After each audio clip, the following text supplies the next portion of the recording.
For some reason, people really are afraid of pivot tables. And I don't know if this is interview PTSD or because Excel is a little bit difficult to learn, but in Google Sheets, it's actually super easy to use. So in this video, I'm going to show you exactly how to use pivot tables, as well as some tricks that will make your life easier. Let's dive in.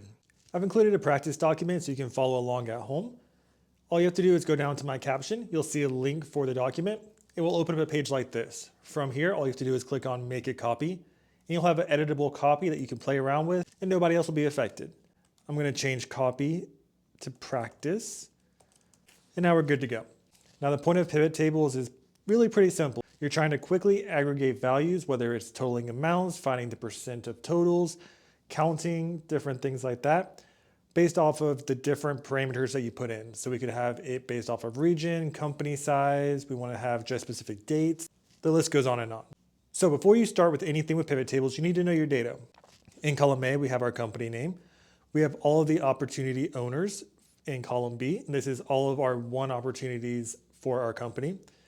We have close date, which is the date that the opportunity was closed. We have our amount. So this is the monthly amount that the company is paying for our service.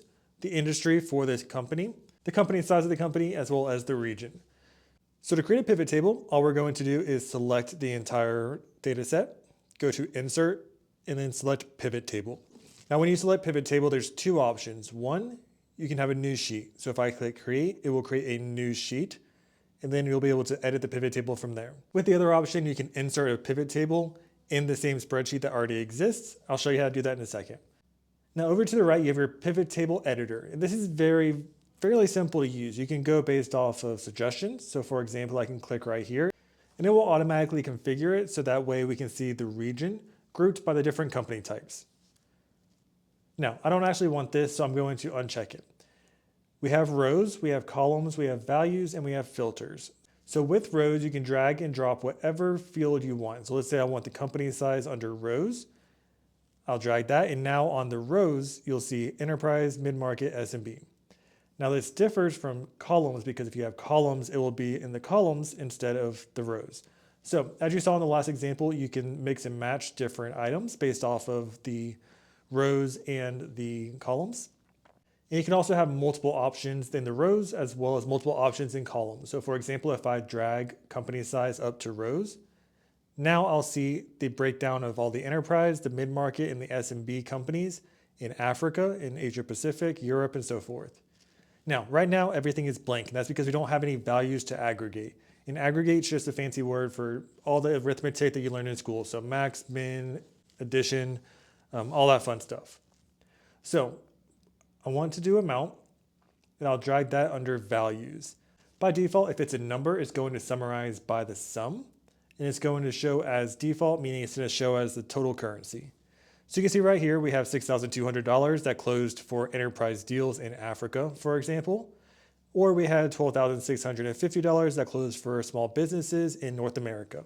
Now, if you don't want to see these little groupings, all you have to do is uncheck show totals. And now those are gone. Right here, you see Asia Pacific, and then it's blank, blank until the next. If you want to see the label for every single option, you can click Repeat Row Labels. And now it will automatically populate.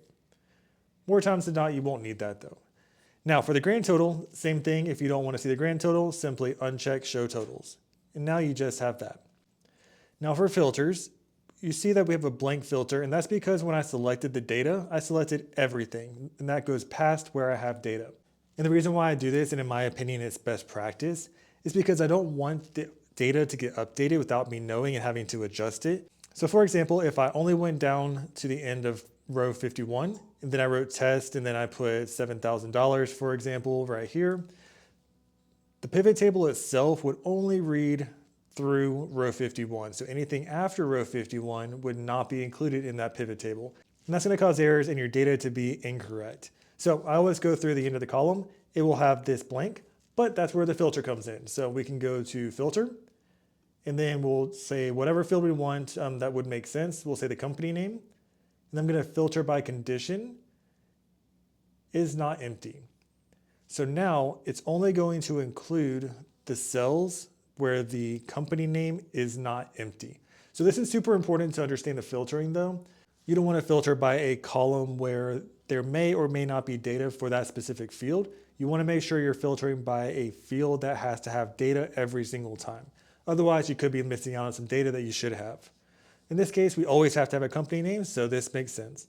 So now cell is not empty and we're good to go. Now, as I mentioned, by default, it does the amount. Now I can go summarize by, and you can see different ones. So let's say instead of the amount, I want to have the average. Or instead of the average, I want to have the maximum. So you can kind of mix and match how you want it. You can also go show as, and by default, it's the total amount. Or you can say of column or of grand total. For example, I'm going to go ahead and change this back to summarize by, and then put sum, show as, and I'm going to put percent of grand total. So now you can see that mid-market in Africa was 1.81% of our total. Now if I add back in the totals, this will make a little bit more sense. So I can see which areas I need to focus on to maximize my revenue. Now, you don't have to only have one value as well. So for example, I could put the company name under values, and since this is not a number, it's not going to allow you to summarize it because that wouldn't make sense. Instead, it defaults to count A. And count A will count the field regardless of the type of data that's in that cell. As long as there's data in that cell, it will count it. This differs from count because count will only count if it's a number. So that's the difference between. You can also do count unique. So this will only count each value one time. So for example, if I had Sheets by Olin listed 4 times on the list, instead of showing 4, it would show once. And you can repeat as well. So if I want to do amount as well, I can. So now I can see the total count of how many companies were sold. I can see the total amount, and I can see what percent of the grand total this revenue accounted for. This is a little bit messy, so I'm going to go ahead and clean this up. To clean this up, all you have to do is type over it. So I'm going to say number sold.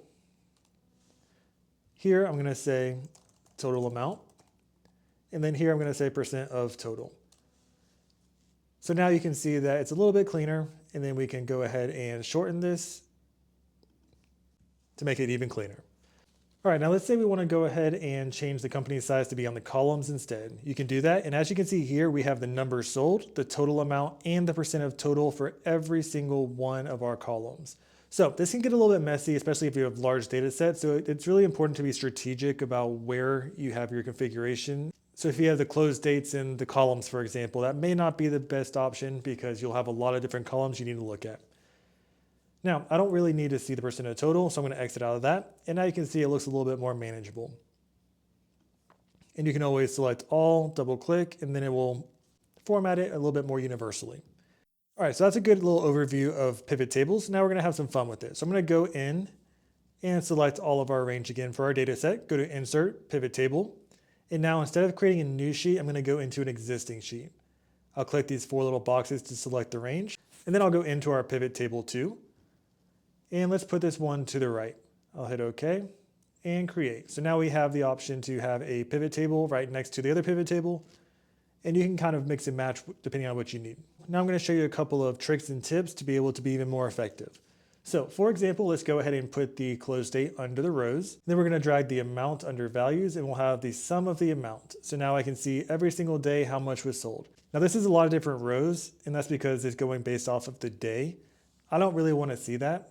Instead, I want to see it broken up by the month. So I'm going to right click on the close date and then go to Create Pivot Date Group and select Year and Month. And now I can see November, December, January, and February, as well as the total amounts that were won for each month. Now, once again, I do have this blank, so I'm going to get rid of that. We'll go to Company Name. We're going to select Filter by Condition and Is Not Empty and hit OK. So there we go. Now, you can also create calculations within a pivot table. Now, this does get a little bit tricky depending on what you're doing. The biggest rule of thumb is that you cannot create calculations based off of an aggregate. Instead, you can only create aggregations based off of a specific field. So for example, if I go to Values, Add, I can click Calculated Field, and I want to do amount times 12 and press Enter. So now instead of having my total MRR, which is monthly recurring revenue, so the amount they pay per month, now I have the total ARR, which is the annual recurring revenue, which is the annual amount that they pay. So I have 2 different views based off of that one field without having to create a new column within my data set. So I can see we closed $48,550 in November, MRR, or annually, we're going to receive just over $500,000 from the deals closed in November. Now, a hack with creating the pivot date groups, I'm going to go ahead and ungroup them for the moment. If you have a year, 2 years, 3 years worth of data, even if you plan to create the pivot groups, you're not going to be able to have enough room to execute. Not always, but sometimes. So one hack that I use is I go to the edit, and then under filter, I'll drop the close date down there. And then I select one of the days. So I'll select clear, and then I'll select 1 day. So now instead of having a whole bunch of different rows, I have one row. I'll right click there, create pivot date group, year and month. And then after I'm done with that, then I'll remove the close date so that way I have enough space to execute without overloading my system in the meantime. You can also do custom groups. Let's say I want to group both of these as Americas. I can right click, go to create pivot group, and now it's going to group both of these by America. I can do the same thing here, right click, create pivot group. So now instead of having 5 different regions, I now have 2. And I can clean this up. So for example, I can say Americas, and then up here I can say rest of world. And now you can see that we have the Americas up top and the rest of the world at the bottom. And that's because by default, it automatically wants to sort by alphabetical. Now, this is a little redundant. You don't necessarily have to have both of these. So we can go into edit and we can get rid of the region now. And now you can see we just have the groups. So now we can see America and rest of the world to see how many were sold for each company type in each region. Now I'm going to get rid of the company size. And I'm going to just have the Americas and rest of the world. I'm going to insert one row above, so I'm going to insert another row above. And I'm going to show you something cool. So you can actually do slicers within the pivot table. So I'm going to go to data, add a slicer. And now we want to select what column we want to slice. Now I'm going to go based off of the company size. I'll drag this up here and exit out of the slicer. So now I can go ahead and select whatever company size I want to analyze. So I can say S&B, for example. And for S&Bs, you can see that we had 5 that were sold in the Americas, totaling $14,700. And we have 16 that were sold in the rest of the world, totaling $46,500. Now, you may not have noticed, but when I updated this, it actually updated this as well. So if I were to change this to mid-market, for example, pay attention over here.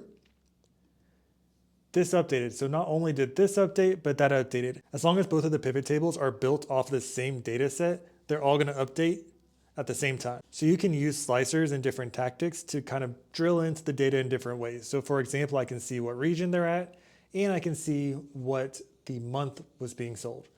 I can also add multiple slicers. So I'm going to copy this slicer and paste it to the side.